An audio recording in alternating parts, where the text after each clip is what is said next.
खांब म्हटलं तर काय आठवेल? एखादा पिलर किंवा मंदिरात, घरात बघतो तो आधार देण्यासाठी उभारलेला एखादा स्तंभ, ज्यामुळे अख्खी वास्तू टिकून राहते, ज्यावर अख्खी वास्तू आधारलेली असते.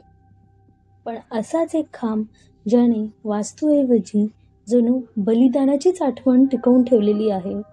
बलिदान कोणाचे? तर प्राण गेले तरी चालतील पण हिंदू धर्म सोडणार नाही असा अट्टहास धरणाऱ्या 80,000 हिंदूंचे बलिदान बघणारा हा खांब म्हणजेच हातकणंगले खांब. नमस्कार, मी निकिता आणि तुम्ही बघताय मराठी वाइब्स. गोवा भारतातील लहान राज्यांपैकी एक राज्य आहे. रमणीय असा अथांग समुद्र आणि निसर्ग सौंदर्य लाभलेला गोव्याला भूतकाळात भयानक असा इतिहास देखील लाभलेला आहे. ही गोष्ट आहे 16व्या-17व्या शतकातली. आजचे हातकणंगले खांब हे पोर्तुगीज चर्चच्या अधिकाऱ्यांनी हिंदूवर केलेल्या क्रूरतेचे भयावह प्रतीक आहे.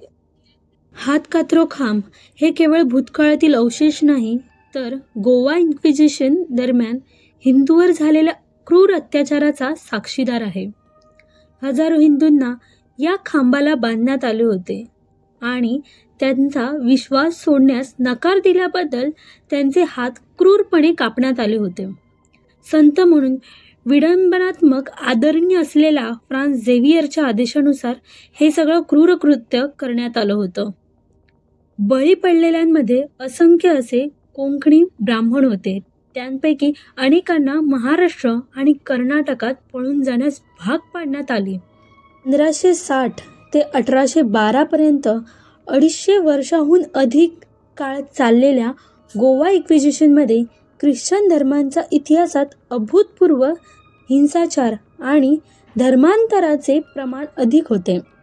फ्रान्सिस झेवियर याच्या मान्यतेने स्थापन झालेल्या या न्यायाधिकरणाने धर्मांतर करण्यास नकार देणाऱ्या हिंदूंवर तसेच धर्मांतरानंतरही गुप्तपणे आपला धर्म पालन केल्याच्या संशयावरची दहशत ह्याने इथे पसरवली होती.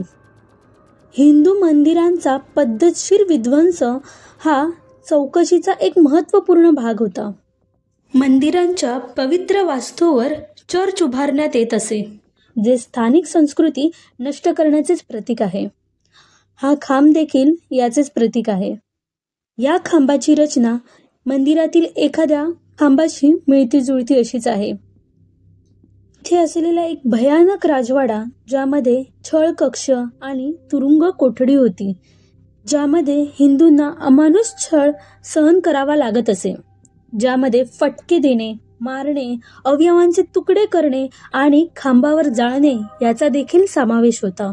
जबरदस्तीने ख्रिश्चन धर्म स्वीकारणाऱ्या हिंदूंना त्यांच्या प्रथा आणि परंपरा सोडण्यास भाग पाडले जाई.